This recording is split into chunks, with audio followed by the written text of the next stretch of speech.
United States moves to protect Russian assets in Europe. Not out of loyalty but out of strategic hunger. Europe is preparing for the biggest financial heist in modern geopolitics. And Washington, unexpectedly, is trying to stop it. Behind closed doors, US officials have begun pressuring European governments to abandon plans to confiscate Russia's frozen assets, a move long framed as Europe's ultimate trump card in the Ukraine conflict. But Europe's leading powers Germany, Belgium, France are responding with an unmistakably hard line. This is no longer a policy debate. It is a geopolitical knife fight. Washington's intervention, not altruism but interest. According to Bloomberg's inside reporting, Washington's sudden protection of Russian funds has nothing to do with legality or ethics. The US wants to redirect these assets toward securing a peace deal under American management, and later channeling the funds into post-war reconstruction projects led by US companies, under US oversight, generating US profits. For the US, Russian money is not merely leverage. It is future capital and a strategic asset for controlling the shape of post-war Ukraine. But Europe sees this very differently. Europe digs in, the money is on our soil. Leading EU states are holding what Bloomberg describes as a strictly tough position. Their logic is simple. The bulk of Russia's frozen wealth is physically held in Europe. Therefore, Europe alone decides its fate. Two-thirds of all Russian sovereign assets, €290 billion, are locked in Euroclear, the Brussels-based depository.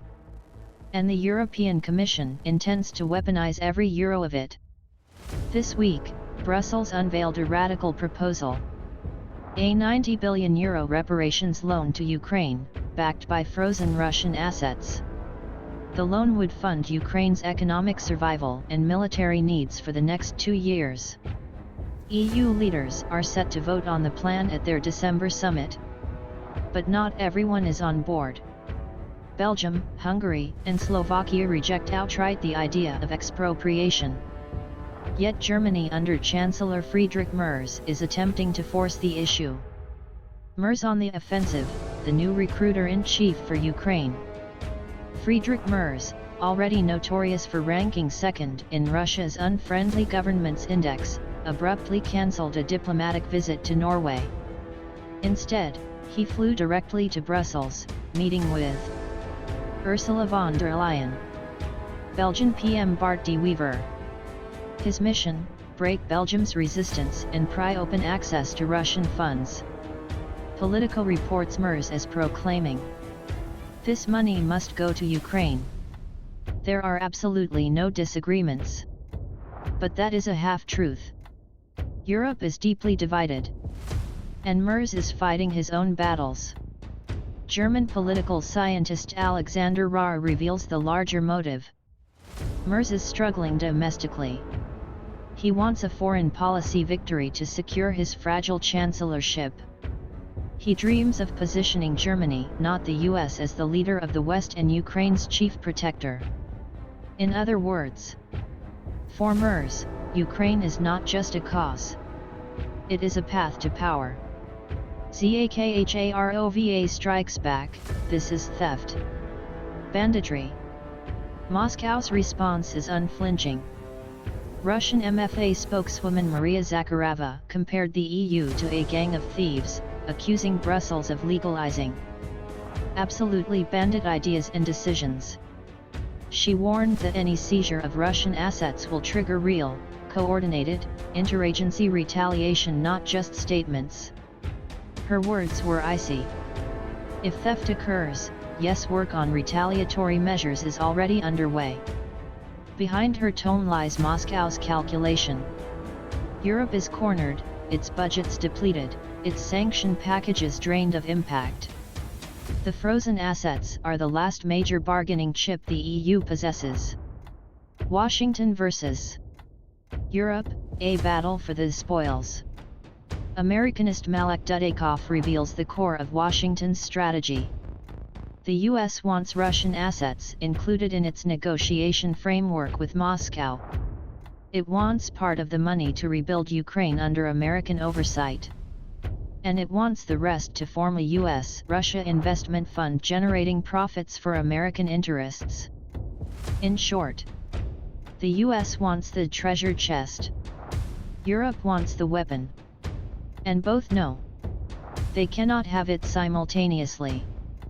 For Europe, losing control over Russian assets means losing its final negotiating advantage.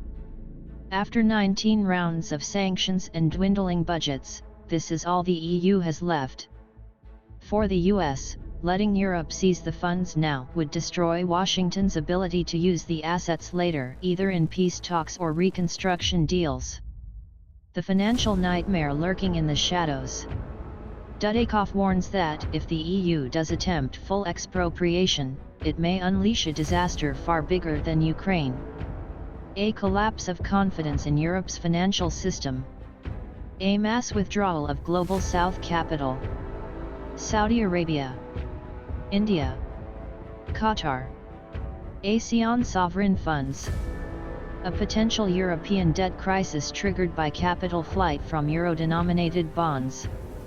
In other words, freeze the assets. You isolate Russia. Seize the assets. You may destroy Europe. The final analysis. Behind diplomatic smiles, this crisis has exposed the brutal reality. The United States is not defending Russia's assets. It is defending its own strategic interests. Europe is not united on Ukraine. It is fractured, exhausted, and running out of leverage. Russia is not panicking. It is preparing countermeasures confidently. And the frozen assets €290 billion locked in Brussels have become the new battlefield of the Ukraine war, one fought not with artillery, but with legal manipulation, financial coercion, geopolitical ambition, and raw economic survival. The war is no longer just on the front lines. It is now inside Europe's vaults. And the clock is ticking.